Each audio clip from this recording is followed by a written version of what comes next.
तो वही महाराष्ट्र से हमारे सहयोगी आशीष जी हमारे साथ जुड़ चुके हैं। आशीष जी, कल महाराष्ट्र में चुनाव है, इससे पहले 19 तारीख को जो चुनावी शोर है महाराष्ट्र और झारखंड का वो थम गया। इससे पहले हमने देखा था कि बीजेपी के नेता नवनीत राणा पे हमला किया गया था और अब अनिल देशमुख पे, तो क्या कुछ पूरा मामला है और कितनी जो है फिलहाल चुनावों से पहले महाराष्ट्र की राजनीति गरमाई हुई है? देखिए, महाराष्ट्र की राजनीति की बात करूं तो आपको पता है कि महाविकास आघाड़ी और महायुति दोनों आमने सामने हैं और ये हमला जो नागपुर में कल हुआ है अनिल देशमुख जी पे, तो ये जो रूलिंग पार्टी है वो ऑब्वियसली बात है कि अपोजिशन पे आरोप प्रत्यारोप करती है और जो अपोजिशन पार्टी है वो रूलिंग पार्टी पे।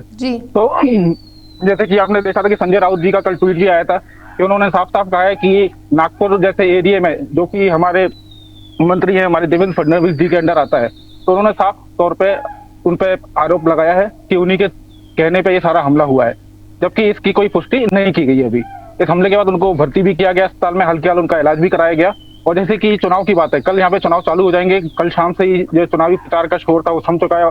जी आशीष जी, पुलिस ने अब तक इस घटना में क्या कुछ जांच करी है और फिलहाल अगर बात करें अनिल देशमुख जी की, तो उनकी क्या कुछ स्थिति बनी हुई है? तो उनकी स्थिति अभी में सुधार है। अभी जैसे कि उनको अस्पताल में ऑन द स्पॉट उसी समय उनको अस्पताल ले जाया गया था और उनको इलाज भी किया गया था। थोड़ा सर से खून जरूर उनके बहता हुआ देखा था, जो कि वीडियो हम लोग के पास आए थे उसमें, लेकिन अभी उनकी स्थिति में सुधार है। आशीष जी, हमले में कोई राजनीतिक एंगल की संभावना दिख रही है?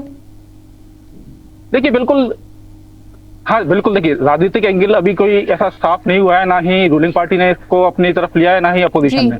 लेकिन यह है कि हाँ, जो पुलिस की तरफ से बयान आया है कि जो हमलावर है वो अभी फरार है, उसको जल्द से जल्द पकड़ लिया जाएगा। जी आशीष जी, बीजेपी सरकार की अगर बात करें, क्योंकि हम देख रहे हैं कि विपक्ष लगातार जो है इस पूरे मामले को लेकर सरकार पर जो है वो हदाबा बोलता दिख रहा है, तो बीजेपी सरकार की इस घटना पे क्या कुछ प्रतिक्रिया आई है या कोई प्रतिक्रिया आई है?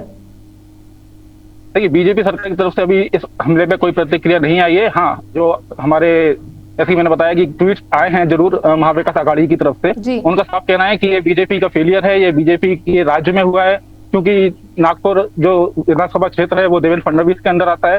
तो उनका साफ साफ जो आरोप है वो बीजेपी सरकार पर ही है और पुलिस पर है कि अगर पुलिस ने समय रहते एक्शन लिया होता तो शायद उस हमलावर को पकड़ लिया गया होता।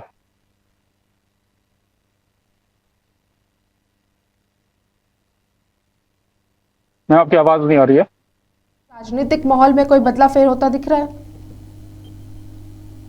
नहीं, देखिए ये हमले जैसे कि आपको पता है महाराष्ट्र एक बहुत ही मीन्स जागरूक स्टेट है और यहाँ के लोग सब जानते हैं कि जो चीजें होती हैं ये सब पॉलिटिकल प्रेशर में ही होती हैं, सब एक इनके पीछे कहीं ना कहीं पॉलिटिकल रीजन होते हैं।